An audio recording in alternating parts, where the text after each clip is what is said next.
noche tan fea vaya poniéndose adelante pa' que el oscuro me vea. Pa' que el oscuro me vea, pa' que el oscuro me vea. Amigo, no arrime tanto que el bicho se le chasea. Atrás y adelante lo mismo pa' que no carga manea. El que va terapia para adelante y el que va adelante voltea. El que va adelante voltea. Hola, mi nombre es Alberto Arbelo Mendoza. Soy nieto de Alberto Arbelo Torrealba. Mis recuerdos de mi abuelo son pocos. Compartimos poco tiempo la vida, pero fueron muy especiales. De niño mis padres fueron a estudiar a Alemania, de manera que dejé temprano a mi abuelo, pero lo recuerdo muy bien antes de irnos de viaje. En su casa allí en El Paraíso, en Caracas, donde vivíamos nosotros también, en la parte de arriba de la casa. Él tenía su estudio allí, apenas entraba uno a la casa, tenía su estudio lleno de libros por todos lados, siempre estaba él sentado allí en su mesa, escribiendo. Yo me acercaba a aquella mesa increíble, siempre estaba él allí de buen humor, siempre de buen humor, siempre sonriente. Come candela, creo que me decía él. Yo siempre llegaba a jugar allí. Era un niño de 5 años que llegaba a jugar con su abuelo. Él me cargaba, íbamos a caminar, dábamos vueltas a la cuadra. Allí íbamos a la placita Washington en Caracas, allí en El Paraíso. Y tengo los recuerdos de su voz, de su humor, de mi abuela Rosa, siempre también bromeando. Mi abuelo un poco más callado, un poco más lacónico. Mi abuela bromista y divertida. Unos viejos que me marcaron profundamente el alma, en todos los sentidos, pues. Y por supuesto tenía esa cosa de los sabios, ¿no? De hablar poco pero transmitir mucho, esa belleza, esa sencillez, esa profundidad. Recuerdo que se le gustaba sentarse abajo, afuera en el jardín, bajo una mata de mango enorme que tenían allí. Nada, en las tardes, a ver las tardes, a pensar, a escribir. Esos son los recuerdos de mi abuelo, los que más recuerdo con más alegría. La primera vez que escuché la cantata criolla, la escuché en Mérida, en el aula magna de Mérida, dirigida casualmente por Gustavo Dudamel. Digo casualmente porque muchos años más tarde me tocó dirigir el escenario, el stage de la cantata criolla justamente con Gustavo, en su primer año como director de la Filarmónica de Los Ángeles, que hicimos un montaje inolvidable aquí en Los Ángeles, donde se creó un videoarte fabuloso con una especie de coreografía casi operática de la cantata criolla, y con unos textos que la presentaban, que hablaba de América y de los americanos y de los elementos comunes, de los arcanos comunes de las Américas, un texto escrito por el gran escritor mexicano Guillermo Arriaga. En aquella primera oportunidad en el aula magna dirigí a Gustavo, que era todavía un adolescente, y fue emocionante para mí finalmente ver en vivo aquello con lo que había crecido. La cantata criolla se oía en mi casa como música de cabecera. Todas las versiones de Florentino y el Diablo, por supuesto, todas las versiones escritas, narradas, cantadas, imaginables del poema, pero también, por supuesto, la cantata criolla. Era una obra cotidiana en las paredes allí de la casa en Mérida. Y bueno, para mí fue inolvidable hacer en aquel momento la cantata junto con Gustavo. El vestuario de aquella oportunidad lo hizo mi madre, y trabajamos con un grupo maravilloso de cantantes y de artistas.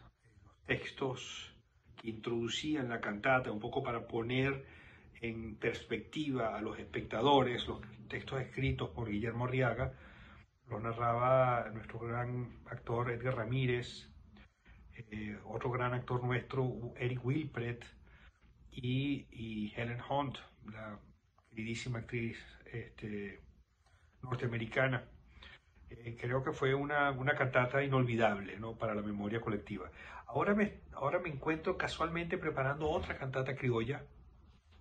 Qué lindo, ¿no? Este regreso siempre a la raíz, para ser dirigida por otro venezolano, Rafael Pallare, que es director de la Orquesta Sinfónica de Montreal y de la Orquesta Sinfónica de San Diego.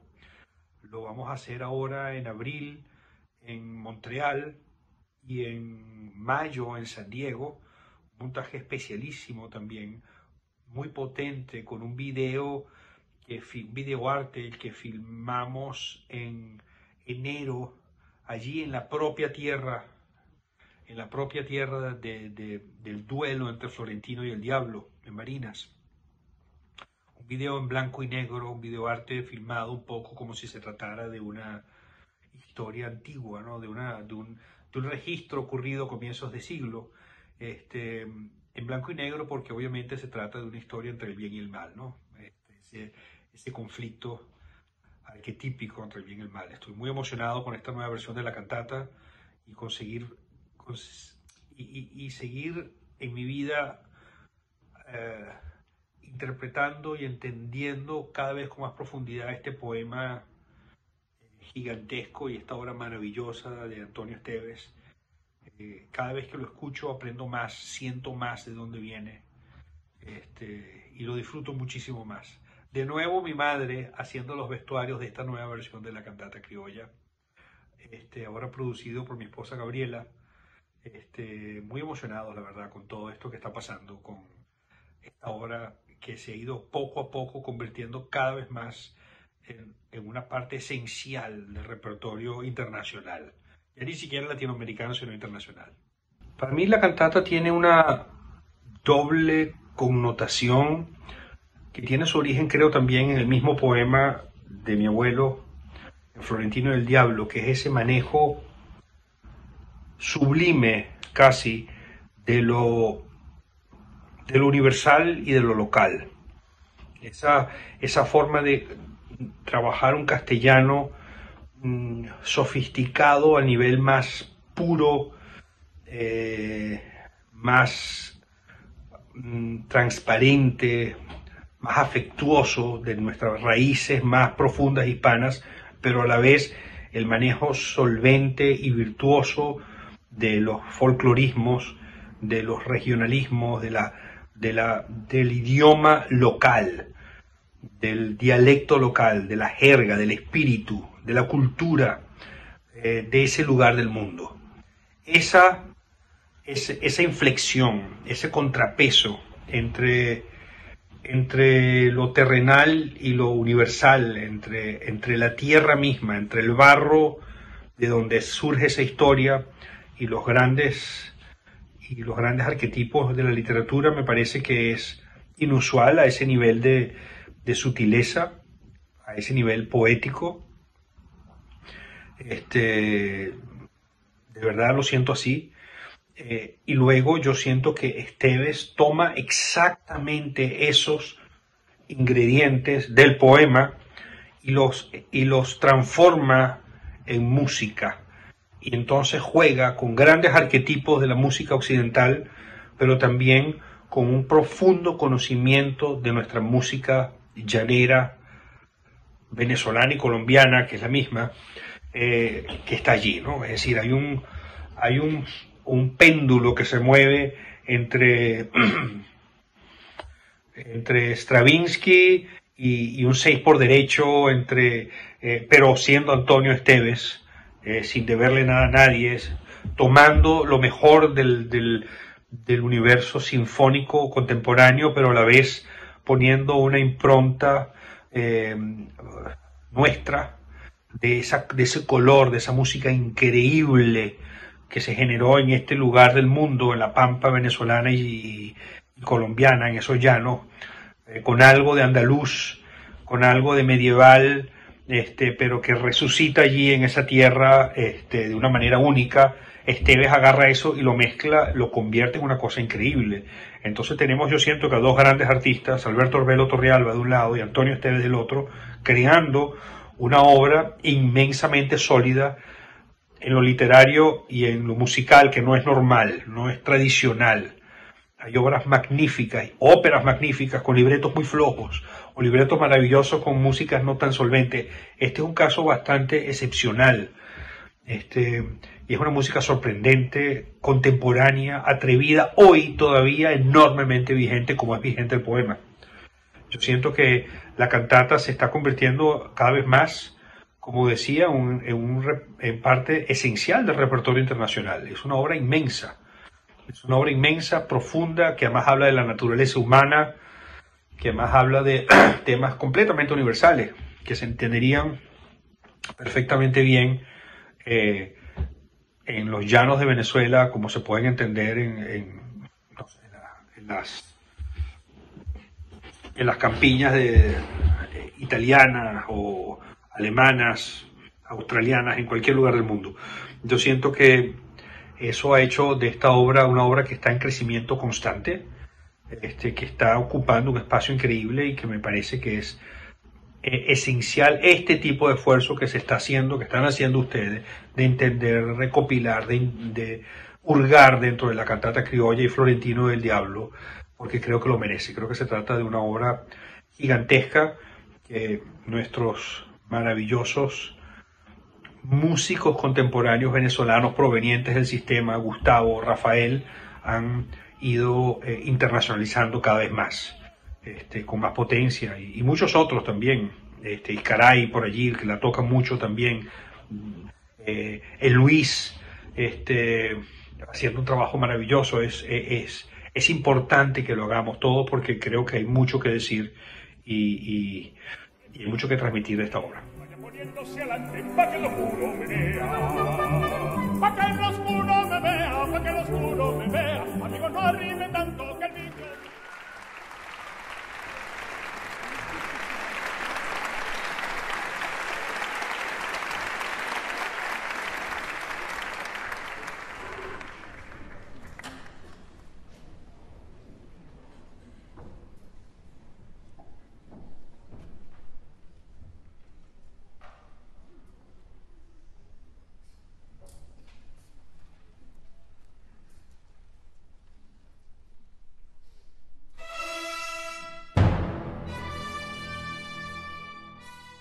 Hola a todos, yo soy Raúl Aquiles Delgado, hijo de Raúl, sobrino de Miguel y bueno, y sobrino nieto de Antonio.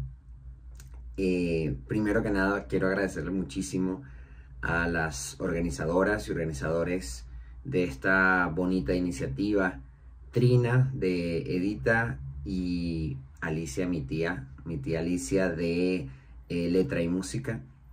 Me parece una iniciativa hermosísima esta que están llevando a cabo con la cantata criolla, con Antonio Esteves y bueno, y todo lo que está alrededor.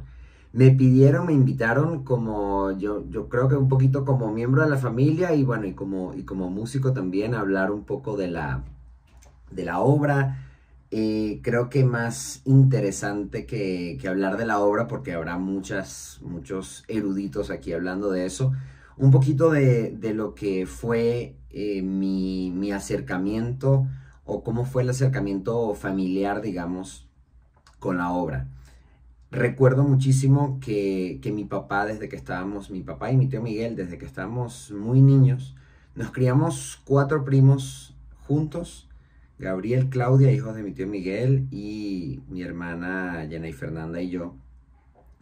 Y desde muy chiquitos escuchamos la cantata.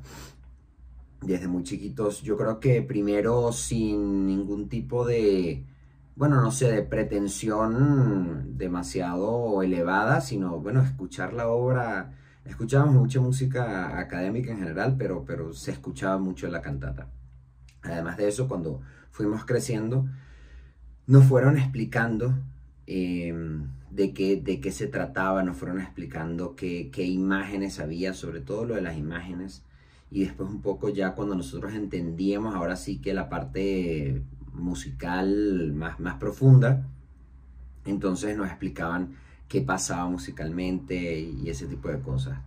Recuerdo muchísimo que además de la cantata escuchábamos mucho cuando viajábamos, sobre todo escuchábamos mucho esta grabación famosísima del reto de José Romero Bello y El Carrado de Palmarito, que no es el mismo texto que se utiliza en la cantata, porque es la tercera versión, pero es el mismo poema de Alberto Torrealba. Entonces cantábamos, me acuerdo también con mi primo Edgar Tete, hijo de Telésforo, bajista del cuarteto, sobre todo con él y con Gabriel también, cantábamos, ¿no? Uno agarraba un personaje y uno agarraba el otro, uno agarraba el Florentino, otro agarraba el Diablo, y cantamos el casi completo de memoria todo el poema, además su versión larga. Por supuesto con la cantata más todavía, nos sabíamos cada línea, nos sabíamos cada fragmento.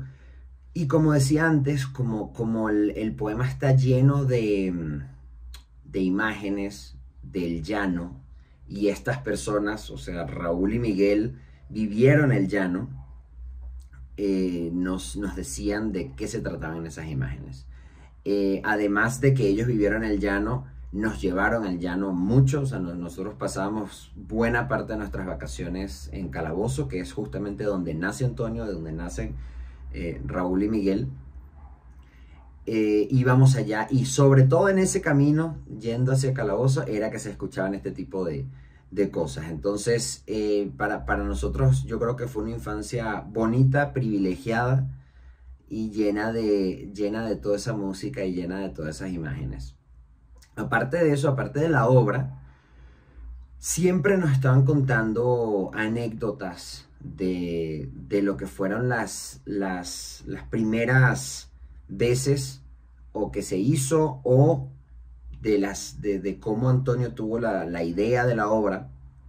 Recuerdo esa conversación con mi papá en la que él hablaba de que Antonio se fue a Nueva York y se fue con un montón de libros de poemas y cosas, se fue con poemarios de Nicolás Guillén, se fue por supuesto con el poema de Alberto Torrealba, y él en esa jungla de cemento sin nada plano, todo elevado, edificios, él añoraba el llano, y bueno, decía mi papá que ahí se le ocurrió la primera línea, ¿no? del Sabana, de la primera línea del tenor. Entonces nos contaban mucho estas cosas, nos contaban de las primeras veces que se hizo la obra, de los solistas que la interpretaron, que bueno, en principio eran sí cantantes, pero no eran cantantes que se dedicaban solo al canto. O sea, era compositor, guitarrista, hacían otras cosas. Y pues para nosotros eran muy, muy interesantes las historias de cómo sucedió, las famosas versiones de los años, de todo eso. Entonces para nosotros realmente fue algo muy bonito. Después, cuando yo empiezo a estudiar música, y después a estudiar dirección ya seriamente, yo empecé a estudiar dirección coral con mi papá, y ese fue el momento como idóneo para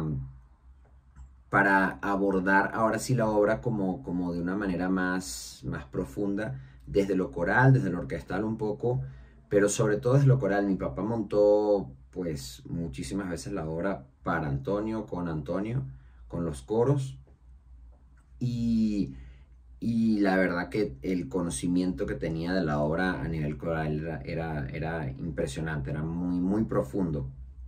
Entonces recuerdo haberla estudiado con él, haber estudiado el funcionamiento, el comportamiento del coro, otra vez las imágenes, pero ahora no solo las imágenes del poema que evocan al llano, sino las imágenes musicales que representan algo con la letra.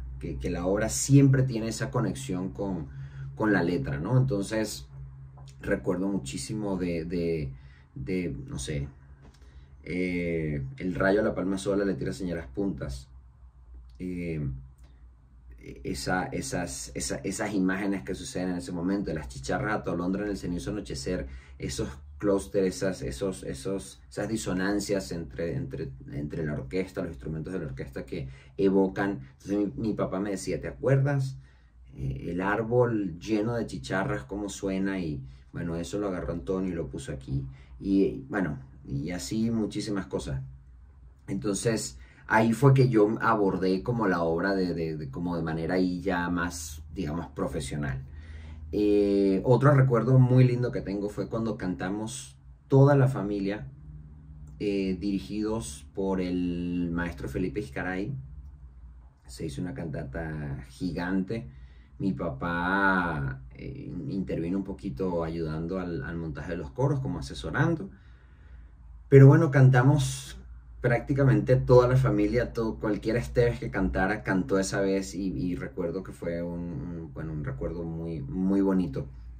Y ya después, ya yo dirigiendo, se me presentó la oportunidad de dirigir la cantata por primera vez, que fue en Maracay con la Orquesta Sinfónica Juvenil Regional de Aragua, de Maracay, y era un elenco joven de solistas jóvenes, coro joven. Creo que el 80% de las personas no había hecho nunca la cantata, eran muchos jóvenes, coro muy joven, orquesta muy joven, y fue hermoso porque fue una cantata prácticamente sin ningún tipo de vicios de inicio, sino que la pudimos como enseñar como nosotros la consideramos. Y digo nosotros porque estuvo mi papá, y esa fue la primera vez que yo dirigí la cantata, y además en esa vez también la cantó mi abuela, la nena Esteves, hermana de Antonio.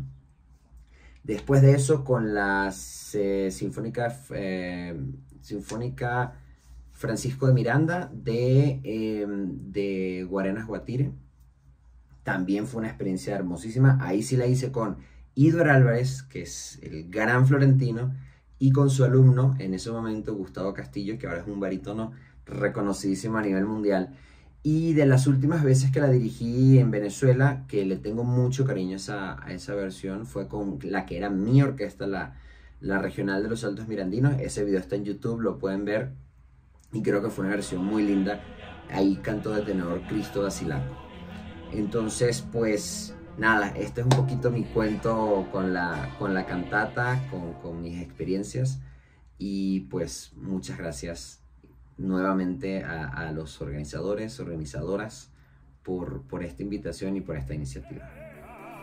¡Ah, caramba, no hay que darme! ¡Y usted casi me arrea!